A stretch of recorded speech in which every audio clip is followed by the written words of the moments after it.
What is going on, guys? This is Joey Young coming at you with an update video on the Planet Reef tank. Today I am going to give you guys an update on the tank plus do some maintenance on the tank, so you guys get to see what I actually do every week on this tank. Alright, before we start, the tank has not really changed much. I purposely kind of let this get all crazy and psycho here. Not really psycho that much, but you know, there's a lot of algae, there's a lot of just debris on here. I left junk just kind of floating around. There's a lot of plants overgrown here, so I'm gonna have to replant some of these, move stuff around. So you guys will kind of get to see what I actually have to do and deal with every week with these Planet tanks. Alright, so this is kind of the off-side stuff that you guys never ever see. So onto the side of the tank, I always have RO water pre-made. I make water probably once every 2 weeks. I make enough where I'll have a supply for 2 weeks long. Actually close to 3 weeks, because this is 1 week, this will be another week, and I have another 5-gallon bucket, which is not this is actually salt, sitting somewhere else that will fill these two up, you know, same time. So actually I will make water once a month actually. So on here I have RO water, you know, it's just been sitting there. So what I'm going to go ahead and do is start the bubble for this to mix the salt. And then this is my salt bucket.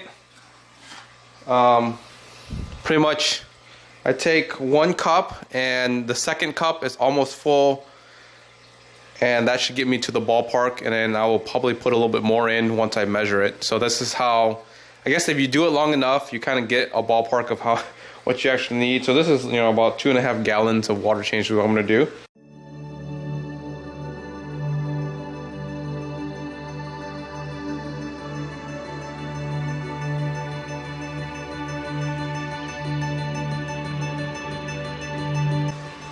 Alright, so while the water is mixing with the salt down there, this is the time I like to go in and actually scrape down any coralline algae or any algae that's in the front panel. The side panel and the back panel, I'm not too worried about it. I actually like the look of that coralline algae growing on there. And this is where I'll start to pick up any algae, hair algae, or anything that I don't like and start throwing it into a bucket. So let's go and start doing that.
Alright, so I cleaned up most of the algae and pulled what I could out in terms of the hair algae. I replanted some of these plants. Again, there's still a lot of them. Again, once I kind of trim a lot of these back in terms of sell them off, this would look a little bit nicer and a little bit cleaner. This side here, I did have like one branch that attached to my out intake here, and it just kind of grew from a branch. I mean, the branch was only like this small, and I didn't glue it or anything. It literally just got attached there naturally by just like debris floating up in here, and it just happened to attach to the corner of this, and it started to grow a nice branch here. So this little grape kelp here has been from one little branch that kind of attached, and throughout, you know, the year here, it's grown into this nice little bush here, and it's accumulated a couple hair algae here and there just because it's so close to the light. But you know, every week I tend to pull that off, and then it'll look, you know, pretty nice afterwards. After I scrape everything, I pull out as much hair algae as I can.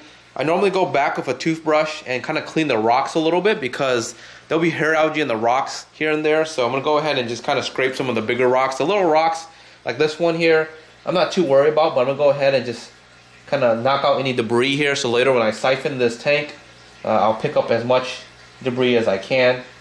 It just helps keep the rocks cleaner. The bacteria in here will be a lot healthier to attach on and to grow on here.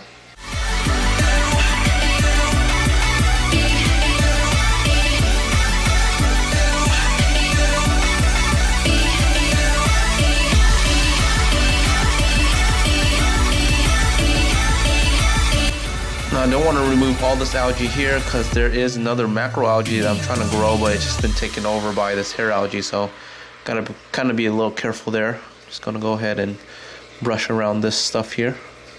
Alright, so next step, I'm gonna go ahead and siphon out the water. I'm gonna siphon out exactly the same amount of water in terms of the 2.5 gallons here bucket I have. And I'm gonna go ahead and start now. While I'm siphoning this tank here, I'll go ahead and kind of talk to you guys about what I'm trying to do here. So my Dragon's Breath algae, I like had a bunch in the original reef tank, and I came down to pretty much this last big piece, and there's a couple pieces kind of floating around when you kind of saw me clean the tank. It's for whatever reasons not growing really well in this tank. It could be the light, it might not have enough blues in it, but whatever. So I'm trying to regrow that plant here. So this one piece is doing really well. So I went ahead and moved it up here and kind of clamped it down with a little clipper. It's higher, closer to the light, so hopefully it'll take off a lot easier here. For me, the one thing also you notice that I'm not really siphoning the gravel or the sand substrate. It's just because I have plants here, macroalgae, they'll pull from that, and if I kind of remove that, it's removing a food source for them. So I just kind of hover over here and there just to kind of remove any kind of like debris that's trapped or not just sitting here. All right, so the water should be pretty well mixed here. I'm gonna go ahead and take this guy here, mix it a little bit to make sure there's not anything else. Pull some water from this. All right, and so this is my digital refractometer. I'm gonna go ahead and put some water in here.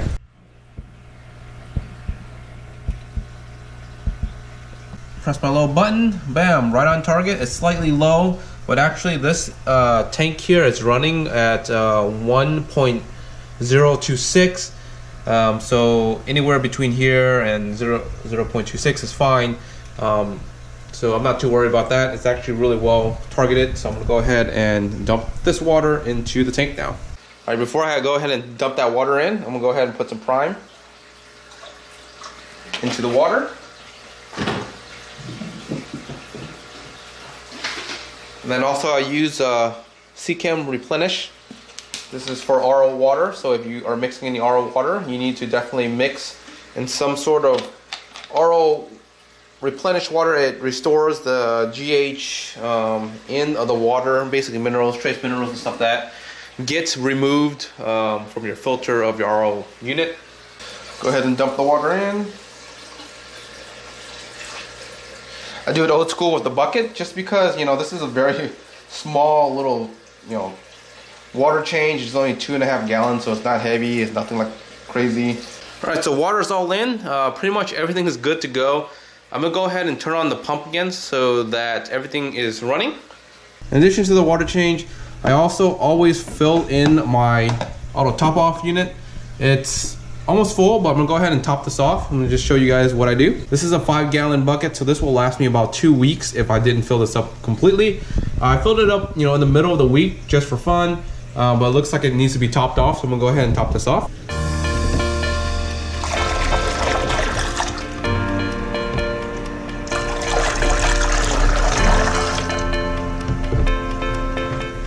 All right, so let's not forget about the sump as well. I'm gonna go ahead and just scrape off anything on the sump here. The sump generally is smaller, so it's a little bit easier to maintain, especially if I'm already doing this weekly. You don't have to scrape as much, but sometimes, you know, I tend to get lazy and forget to scrape here, and it tends to build up a little bit. And it's not terrible, but also this is acrylic, and this is a piece of scraper for acrylic, so you got to be careful to make sure you're using the right tools, or else you're gonna scratch your tank here or your sump. All right, so this is a petri dish. I have hydrogen peroxide in here, so what I'm gonna do is I also have a little bit of bristleworms that's been kind of just like chilling in the sump. So every week I kind of just go through and pick whatever I have and throw them in here, and they just basically die instantly. All right, so I'm gonna see if I have any more bristleworms. You know, the first 2 weeks there was a lot, and then slowly it was like 1, 2 every week, and I don't even know if I'm gonna have any, but if I do have anything, you'll see it in this little petri dish disintegrating in a little bit here.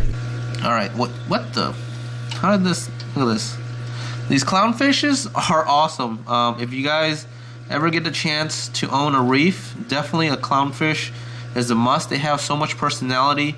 Like these guys, they move things everywhere. Like they pick this piece of frag disc and they just threw it in the little house. Like each of these is like their own little house, so they kind of chill in, you know, a house. Oh, look at this. You do have a bristleworm. There it is right there. I know bristleworms are good for you, but I like to, you know, kind of put my hands in the tank, and I want to get owned by one of these guys, so I'm gonna go ahead and remove them from the tank or the system. They'll probably get introduced by some sort of like a live rock or some sort of frag that I bought, and they multiply pretty fast, so I'm gonna go ahead and continue removing all these guys. Alright guys, so that's pretty much the water change that I do with the tank every time. In general, tank's looking fine. These guys have not bred yet for me again since you know, for a while now. Not sure if the parameters aren't right for them, or you know, maybe they're not in the mood to breed, or maybe they are breeding and I'm not really seeing the eggs and they're eating them too fast or something like that. But these guys are loving it. They tend to move things all around. You know, the fish up on the main display are really active as well. So you know, the tank so far, I'm liking it, I'm enjoying it. I'm just trying to tweak a couple things to control the algae, the hair algae I'm having slightly, and trying to grow the dragon breath mainly, and then fragging some corals here and there just for fun. So nothing really too different from what I'm doing before. Owning a reef tank is not as hard as a lot of people say, so if you guys are interested in getting one, definitely try it. It's not that hard. I do think that the equipment for it is very expensive to start off with, but other than that, after you kind of get the initial, you know, equipment, everything else is very easy. It's similar to freshwater. So definitely give it a try if you guys are on the borderline of giving it a try. It's definitely an experience that every hobbyist must try at some point in their life. Before I end the video here, I'm gonna go and give you guys an underwater view of the clownfish, and let's see if we can get some close up with them, and maybe they'll be playing around with the camera and whatnot. Alright guys, if you have any comments, leave them down below. Make sure you guys like, subscribe, and until next time guys, peace.